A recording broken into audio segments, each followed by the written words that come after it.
Welcome to Your Strata Property, the podcast for property owners looking for reliable, accurate, and bite-sized information from an experienced and authoritative source.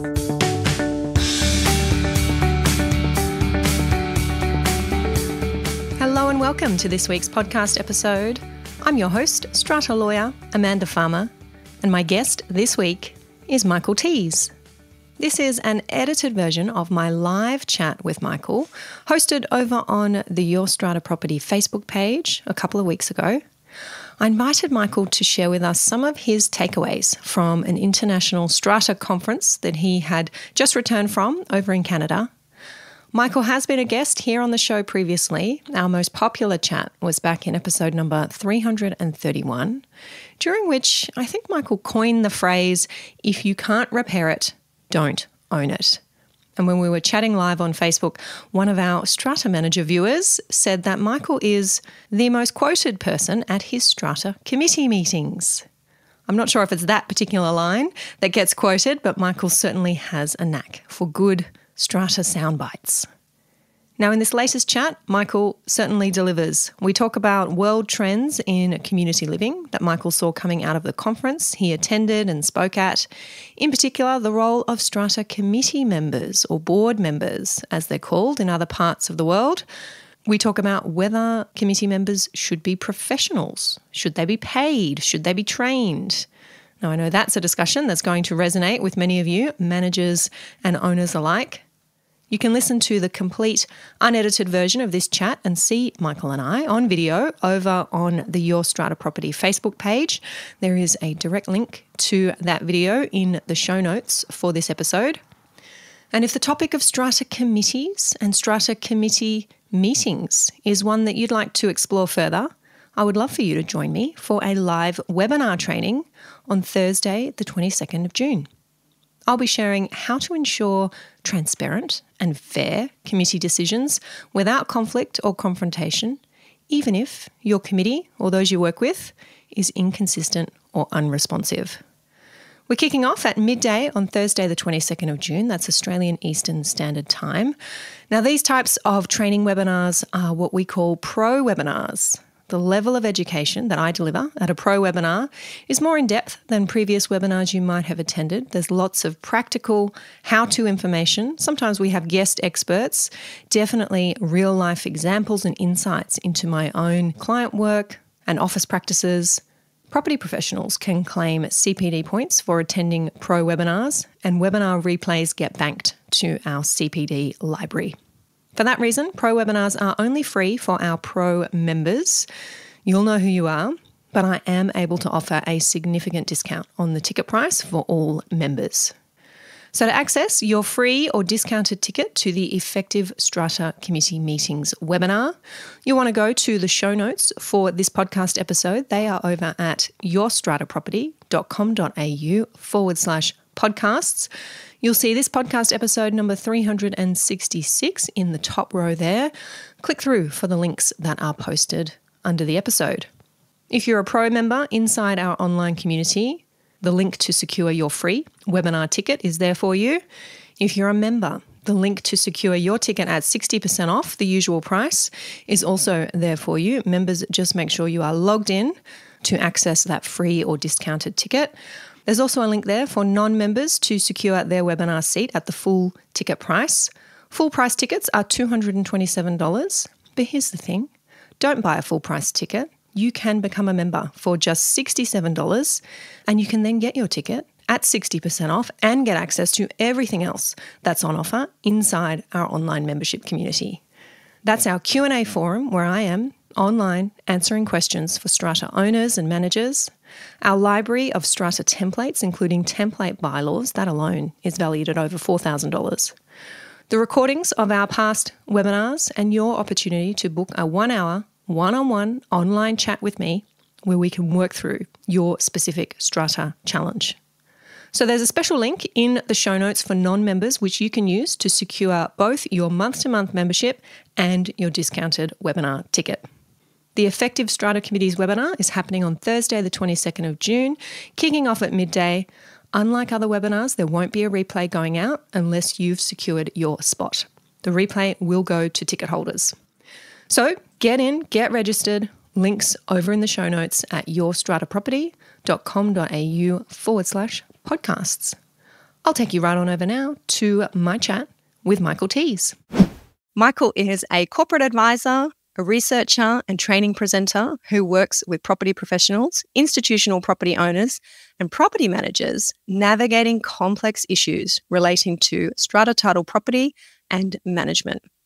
He works with the City Futures Research Centre at UNSW, having been awarded an Australian Research Council scholarship. His current research areas are strata decision-making, building defects and non-conforming building products, and urban renewal of mixed-use developments. Now, Michael recently spoke at the UK House of Commons on how strata management works in Australia and how an understanding of our system may assist the Brits. I'm going to welcome him in now, Michael Teys. Hi, Amanda. How are you? I am doing very well. Thank you, Michael. How are you this fine day? I'm well, and thank you for having me. My pleasure. Thank you for agreeing to join us back on the show. I'm not sure, did you feel the impact of our last conversation? Did your LinkedIn followers go through the roof? Did your email inbox explode? We put you out on the podcast as well. There was some tough love delivered in our last conversation. How'd you feel after that one? Well, it certainly got a reaction. And in fact, it was the thing that led me to speaking in the House of Commons.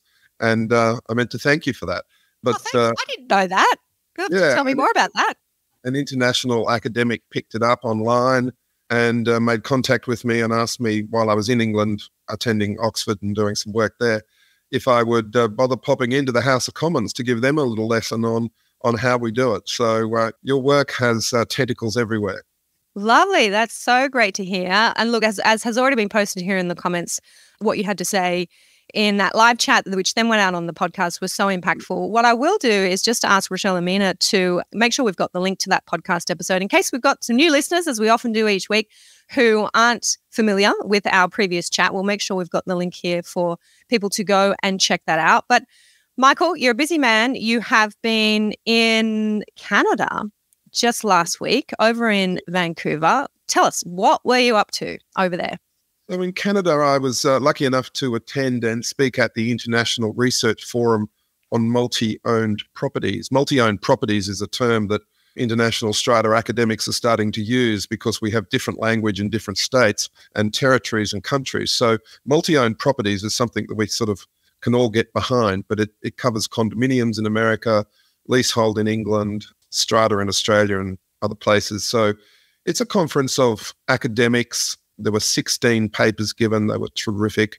And the idea is you share your latest research work and then have other academic comment and question you. So it's about half and half delivery, half taking questions and being pushed and extended by other people, which is enormously valuable.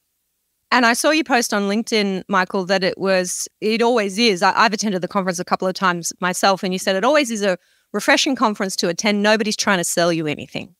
Yeah, I get really angry about strata conferences in Australia, which are so dominated by sponsorship and selling you things.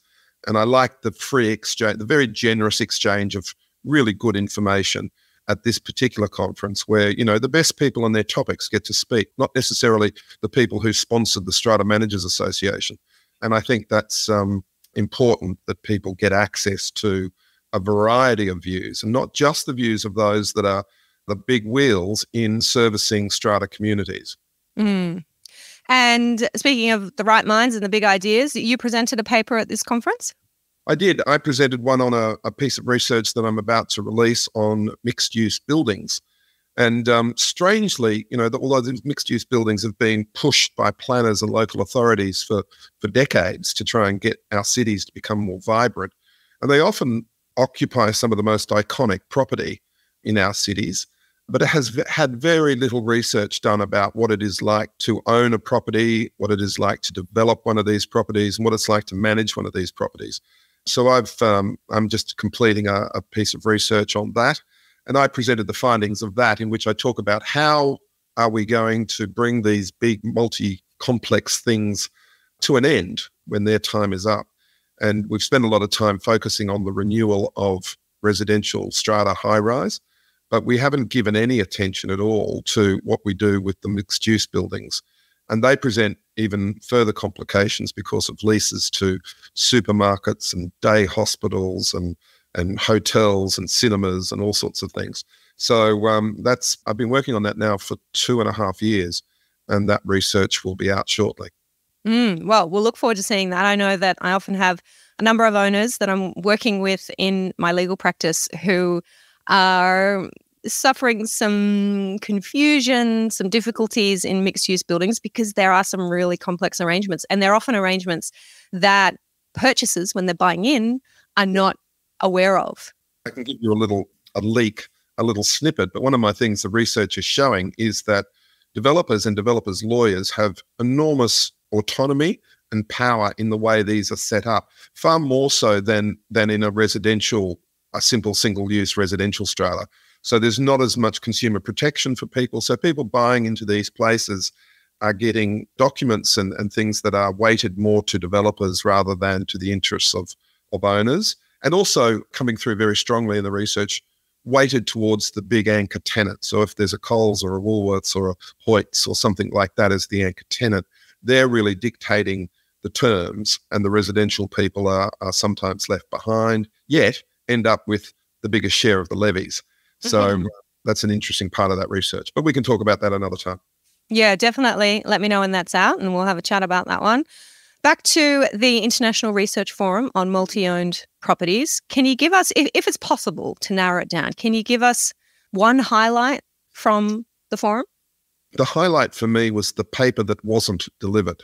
Evan McKenzie, who's a professor from America, was to deliver a paper on the Grenfell fire and also the Surfside collapse of building in Florida, which he's been studying very closely. And unfortunately, Evan was not well. He couldn't attend and his paper wasn't delivered, but he was kind enough to send it to me. And I've read it, and it really is a very important piece, which I hope he will get a chance to deliver soon somewhere. Knowing Evan, he will. But what he's done is he's looked at the events of both of those buildings. Of course, in Grenfell, 72 died. In Surfside, 98 died. And he's found a lot of parallels. And one of the things he comments on is that we've spent a lot of time trying to find out what happened on those days of those incidents.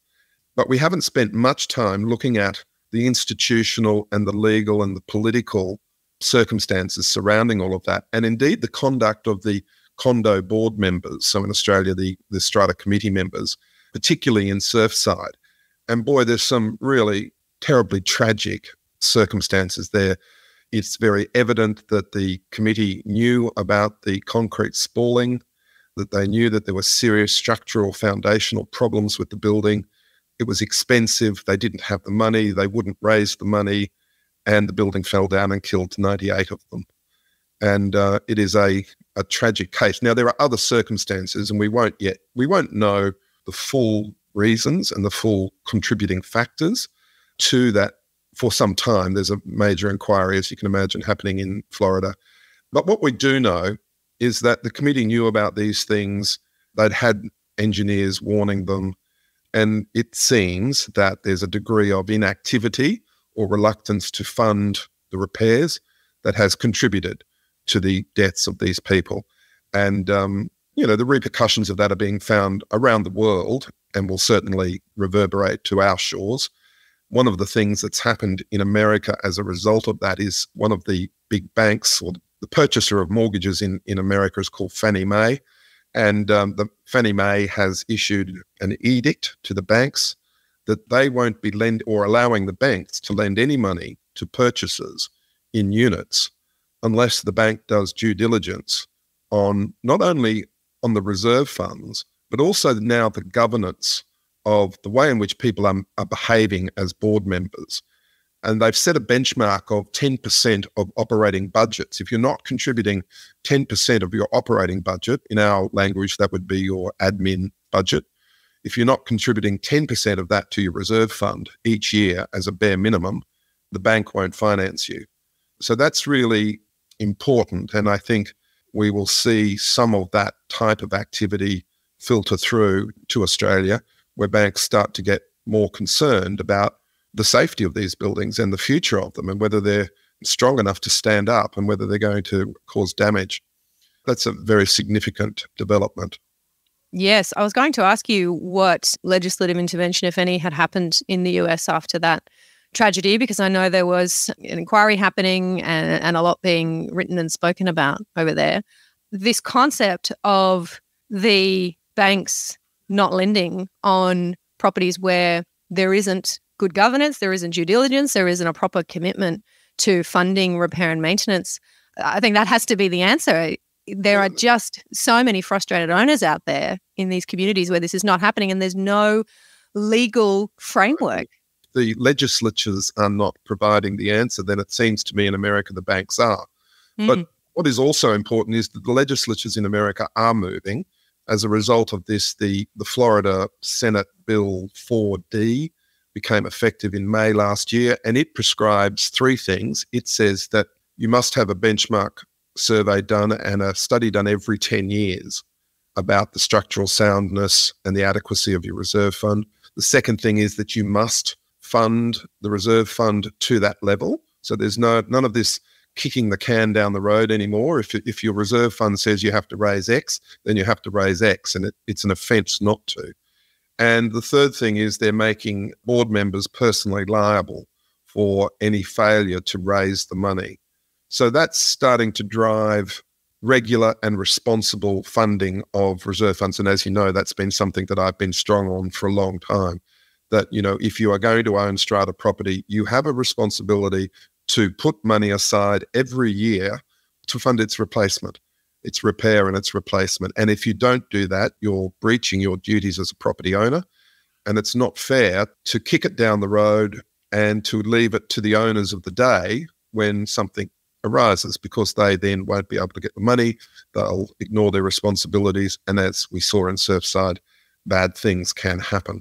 So I think that sort of law reform is certainly on in America. I know that Hong Kong, some of the Asian countries are looking at it. Canada's looking at it. We're not at the moment, and I'm surprised by that, and I think we should be. But that type of increased vigilance and increased requirement to fund is really something that is going to happen for sure.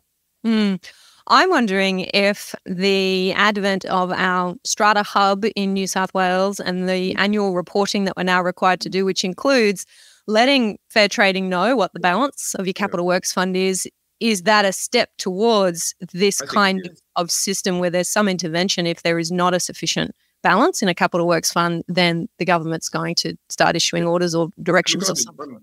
I'm very encouraged about where we sit in New South Wales. I think our government and our building commissioner, David Chandler, and our property services commissioner, John Minns, are doing a terrific job. And I've certainly participated in some expert forums with them, John Minns in particular. And I know that there's some really good thinking going on, and hopefully we will see some really good law reform as a result of that. And unlike previous law reform efforts that I've been involved in, this seems to be far more considered, and it seems to be far more based upon evidence, as opposed to advocates and lobbyists thumping the desk and demanding things that suit them.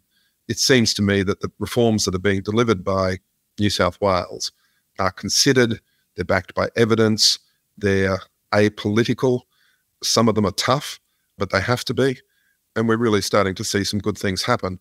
One of the messages to me about the world in Strata and what I picked up from the various papers, and I was able to join the dots, is I think there's a movement by governments around the world, not just to pass laws that say you must do this as strata owners, but also looking at policy and support to get involved with stratas to help them make the right decisions.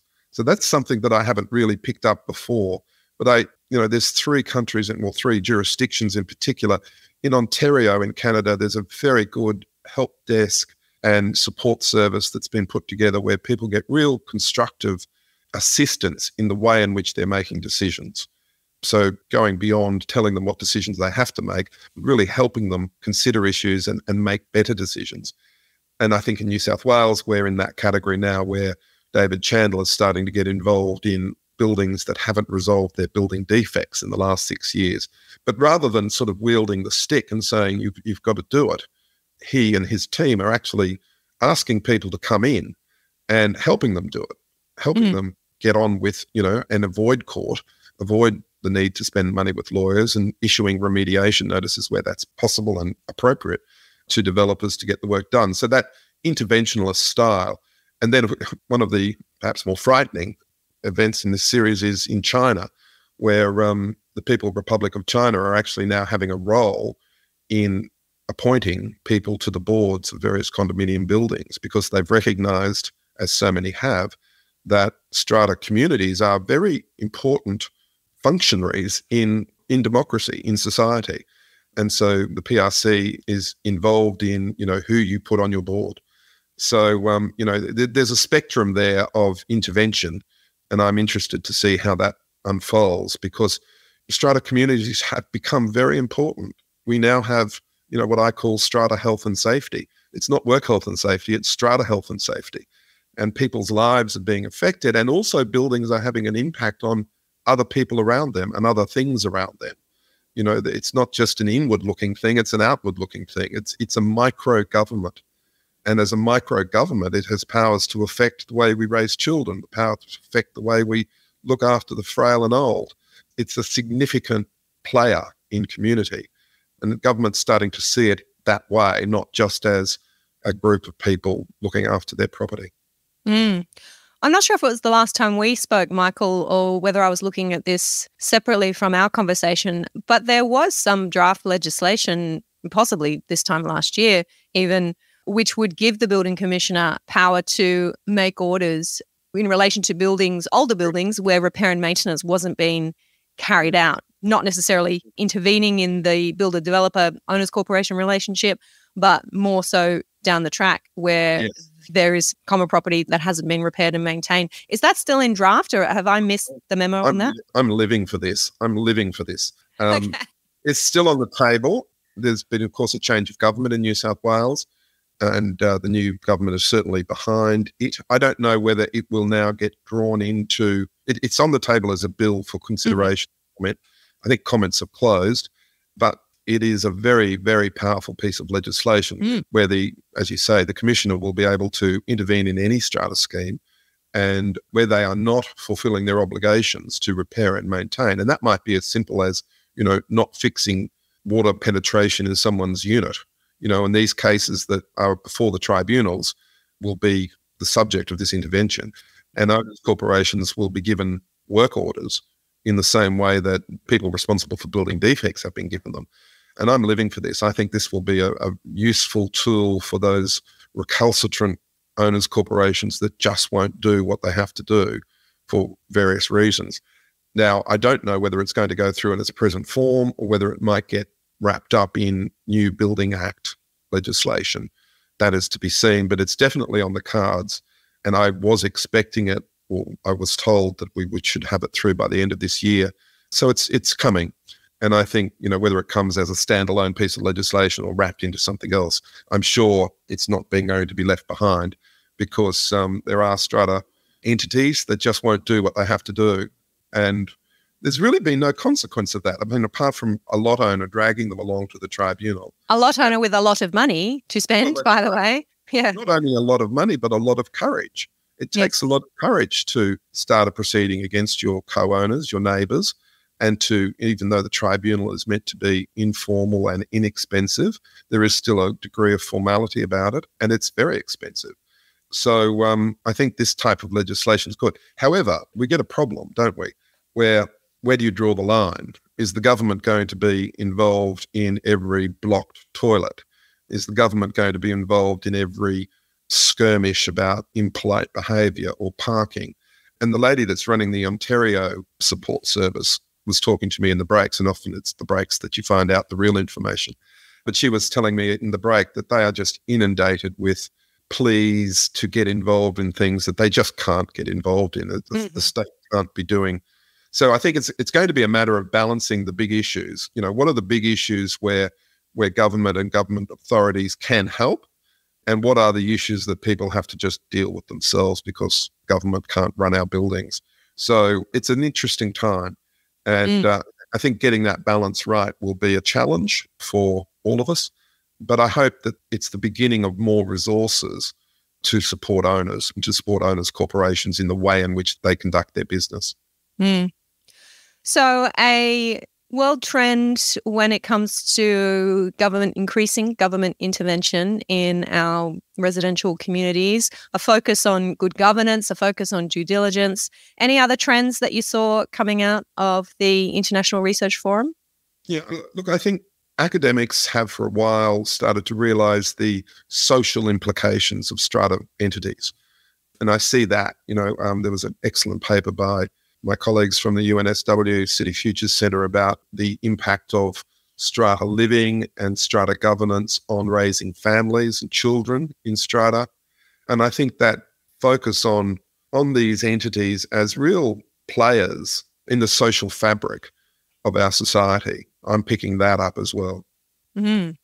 Well, it will be fascinating to see how that plays out here at home. I mean, where do you think Australia as a whole sits when you attend these conferences and you hear what's going on around the world? And there are some jurisdictions out there which are quite similar to ours. As I understand, over in Canada, British Columbia in particular, has a similar legislative framework to ours. Singapore. Are we ahead of the game? Are we behind the game? Are we the innovators? Where do we sit? Look, it varies. It varies on various issues. And one of the things that I'm interested in and one of the things I'm trying to drive is more comparative study about these jurisdictions. We can learn things, not just from overseas, we can learn things in Australia. I was looking at the South Australian strata laws the other day. Now, South Australia is a tiny strata jurisdiction. But one of the provisions of their act, which I just love, which is sort of very prominent, says the members of the owners' corporation are jointly and severally responsible for the debts of the owners' corporation. Now, that is true in every jurisdiction, but how wonderful to see it spelt out in those simple words so prominently in the Act. I think that's something we learned from South Australia. I think Western Australia is doing some really interesting things in their new laws, which we could pick up from. So, I think the larger states, Victoria, Queensland, New South Wales, arrogantly think we've got it right. We know best. There is, this utter bullshit that, New South Wales invented strata. That's just not true. We have to stop saying that. It happened in Puerto Rico before us. It happened in Belgium before us. In fact, the Melbourne legislation came before ours. So this mythology that we're the inventors of this stuff needs to be broken down. Our laws are good laws. There's many of them that are very good, but we can make them better by learning from other people. And when Victoria goes to amend their legislation and Queensland goes to amend their legislation and New South Wales does the same, we have to be looking around at other people, not just listening to the same old people thumping the desk and saying what they want for their part of the sector. And I think there's a lot to be learned by comparative studies here in Australia, but also overseas. When it's all said and done, the language can be different, but buildings are buildings, people are people, the climate is the climate. We're all in this together and we can learn a lot from each other, which is why I've enjoyed my overseas ventures this year, really sort of starting to learn from other people. If you look at Spain, for example, 70% of people in Spain live in an apartment. So at every conversation, Spanish government has a condominium representative at the table. They are at everything. Now, we have 25% or so in Australia. So we've got a lot to learn from these other countries and other places. And I hope that our bureaucrats, our leaders, take their blinkers off, stop thinking that they are the fount of all wisdom, and have a look at what else is around, have a look at other people's experiences, and we will find things that have worked. So quickly, New South Wales, I think, is doing well. Queensland legislation is a disaster. Opening the Queensland Body Corporate and Community Management Act is like entering a parallel universe. And that's not the only one that you need to open to get your head around what might be going on. There are more pages of legislation in the Queensland strata laws about how to elect a committee than there are in the nation's laws about how to elect the federal parliament. It is just absurd. So, we need to look at all of those things and we can all do better, but we can all do better by listening and learning from different people's experiences. What do you think, Michael, of the point of view, I'll say, that our government in Australia sees apartment residents as essentially second-class citizens because historically they've been tenants, they haven't been owners. And those who are owners are investors. So, they're cashed up, they can look after themselves. And that is the reason why we haven't had a voice for so long or a seat at the table. I think that's a very good point. And one of the papers, as it happens, was about, I think it was called, Where Does the Hate for Condo Come From? And it was done by a professor from the University of British Columbia. And that was a fascinating paper which talked about the very issues you raise. And where does it come from? Does it come from government? Yes. Does it come from society? Yes. And it was all about those things you mentioned, that in the 1920s, for example, apartment living, then company title, was regarded as, something that was bohemian. It was the dandies and the down and outs that lived there. Then, you go through the 60s and you read of people writing about, apartments being the slums of the future, which of course is not necessarily the case. There are some apartments that look like slums, but there's some housing estates that look like slums too. So, you get these broad generalizations. And this is, again, where, I think research, if I can plug my colleagues, this is where research is so important to establish that, for example, we have a lot of young families living in apartments in Sydney. Increasingly so, as the cost of living goes up and people are staying in apartments longer. Increasingly so. So, these myths and these preconceptions about who is living in apartments. And I think also the number of people that are choosing to live in apartments as a first choice, as a gold medal, not a thanks for coming certificate. And I think there's a real shift there. So I think research is really important to helping that, and everyone should give more money to researchers, including me. We'll quote you on that. That'll be the next quote in the email subject line, just so you know. Podcast title, done. Now, these papers, Michael, is it possible for us to get our hands on these papers? Do they get published in a journal somewhere? Where should we keep our eye out? Perhaps on the website of the Multi-Owned Properties Forum? No, they're secret. No? Top secret. Top secret research business. No, look, I think it's a good point you raise. And one of the things I've said as a latecomer to the academic world, a late bloomer, I've said that, we have all this amazing research sitting on the shelves because the researcher gets a job, gets some funding, does the work, and then has to get on with the next piece. And so we have some incredibly rich data sitting on the shelves at UNSW and other places. And one of the things I'm talking to the university about is bringing that to short courses for executives. So running some executive short courses where people can come for a 2-day seminar or a 3-day seminar, maybe get some points towards a master's degree or an undergraduate degree, but get some really good quality education based off the research that we've been doing and that other people have been doing. So I think you've hit on an issue. The papers from this particular conference are available to the attendees. And I think that's partly respecting that some of the research work is part done. And so, there were people, me included, delivering papers about our research that's not quite finished, but we wanted to share aspects of it to get more input. So that some conferences, I think, quite legitimately say, no, those papers are for the attendees, and you will later see them published in various journals. But it would be terrific. It would be terrific if we could bring research to the public domain in a way that was accessible and digestible. I mean, academics write in sometimes quite, although I think the very best ones write in very plain terms, but sometimes it can get quite heavy. I think if we could break it down and bring academic work to your viewers in a way which helped them, I think it would be much better. And some of us are concerned about that and working on that. Julie McLean is here. Hi, Julie. And Julie's saying, I think that the papers will be on the Multi-Owned Properties Hub. Yes. So that's the website that I was referring to earlier. There is a website where... Yes. Hi, Julie. Hope you travelled well.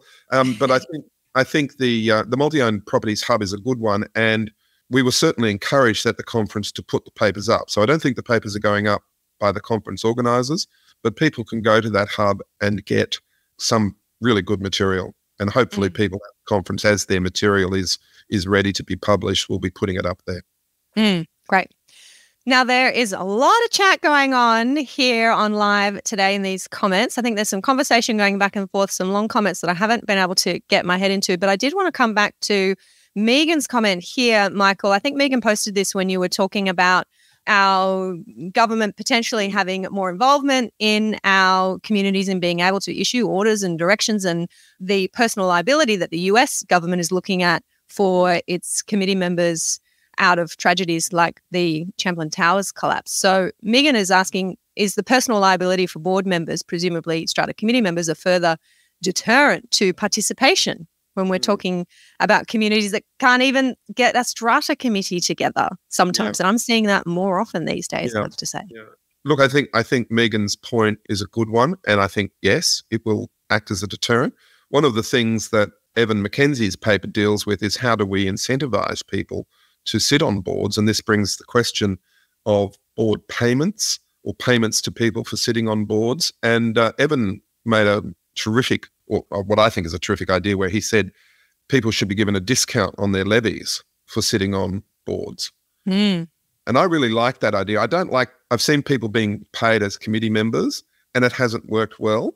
But I like the idea of for every meeting you attend, you get, half your levy rebated or something like that. I think that's a really good way of making the point to the whole Strata community that people put in real time into these things. This is, to do the job properly requires real effort. And why should 5 people carry it for and then assume liability? So I thought Evan's suggestion about that was really interesting.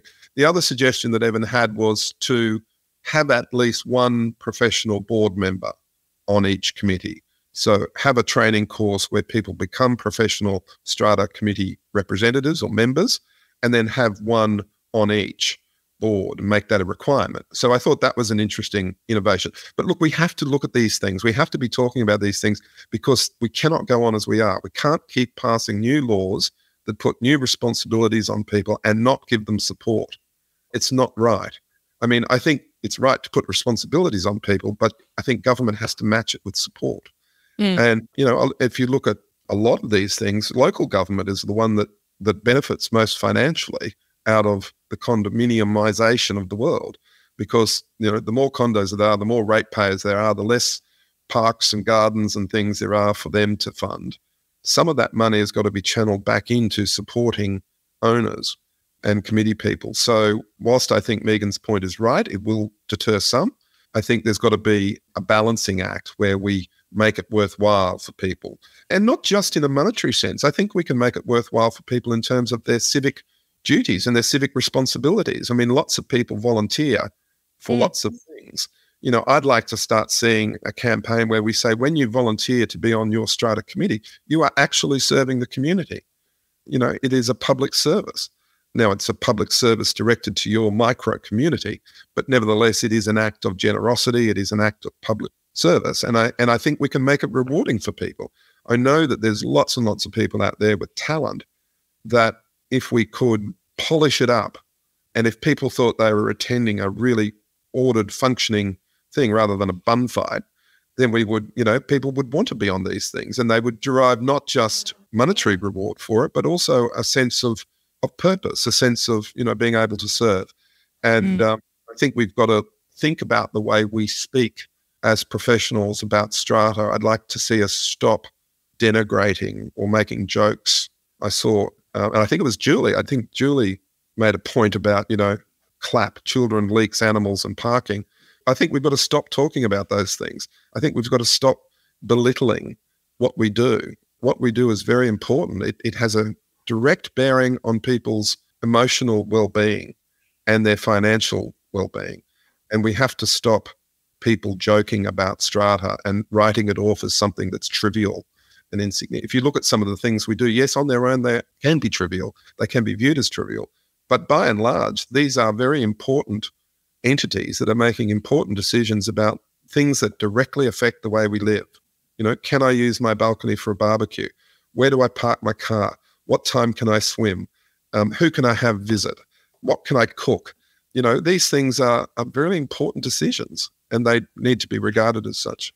So I think as professionals, we need to lift our game and demand more respect for what we do. I think that will help elevate the functioning of committees and the functioning of annual general meetings. And, we just got to chip away at it.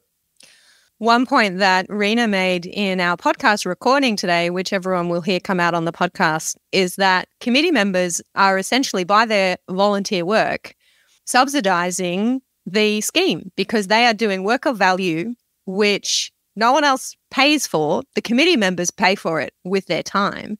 And that is then delivering either a benefit or ticking off a legal obligation for the owners' corporation. And in that way, those committee members, being unpaid and giving of their time, are subsidising everyone else. And I thought, oh, that's an interesting way to look at it. And it ties into this conversation about whether or not these board members, committee members, should be paid or be professionalised somehow, because the work they are doing is of essentially monetary value at the end of the day. That's right. But I think when we do that, as we have this discussion, that means that when you go to a board meeting, you have to arrive on time. You have to have read your minutes. You have to have read the papers. You have to have come ready to make decisions, not just to listen.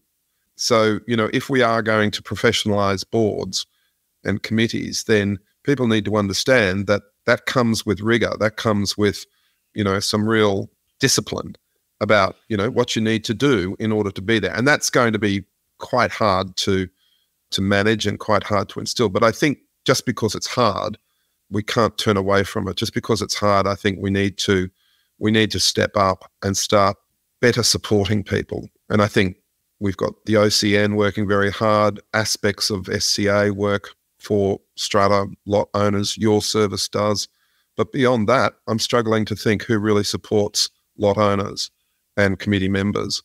And I think behoves government, if government's saying we want to outsource more of these things to strata committees, then it must also then say we need to fund responsible support for these people, because this is an important part of our society. Julie's just chiming in about crap, children, renters, animals and parking. I'm not sure that I had heard that before. I know the 3 Ps, it was always the pets, parties and parking. Now we've got children, renters, no, I've heard crap and I've heard clap. Both not very pleasant things.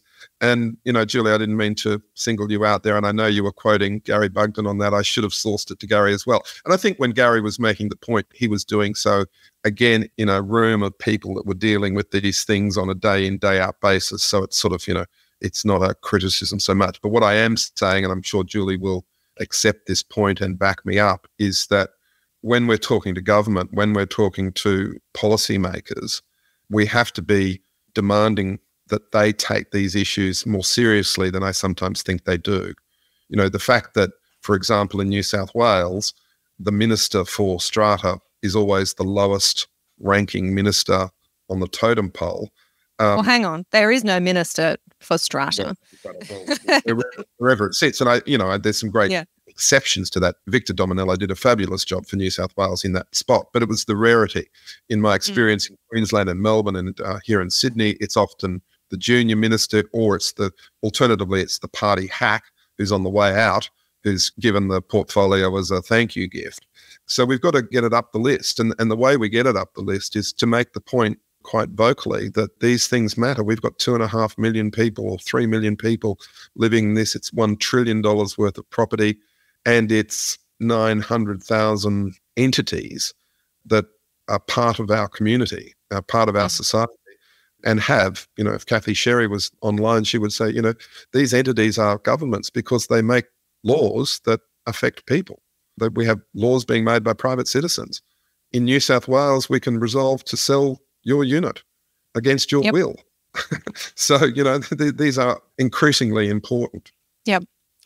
Now, we are almost out of time, and I am going to wrap up by asking what's next for Michael Teys. Before I do that, I just want to acknowledge you've got a note here, Michael, from Carolina from Commonhold Now in London, and she's looking forward to speaking to you soon. I'm not sure if Carolina was at the conference or this is another new international contact you have.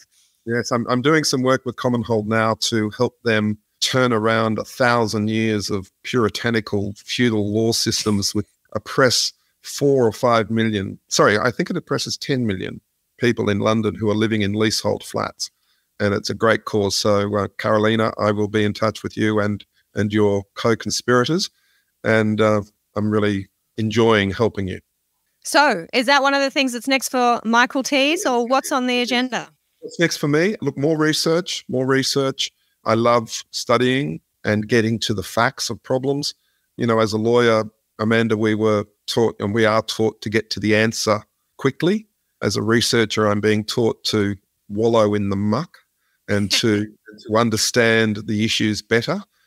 So it's a great thing to do at my stage of life, at my stage of my career.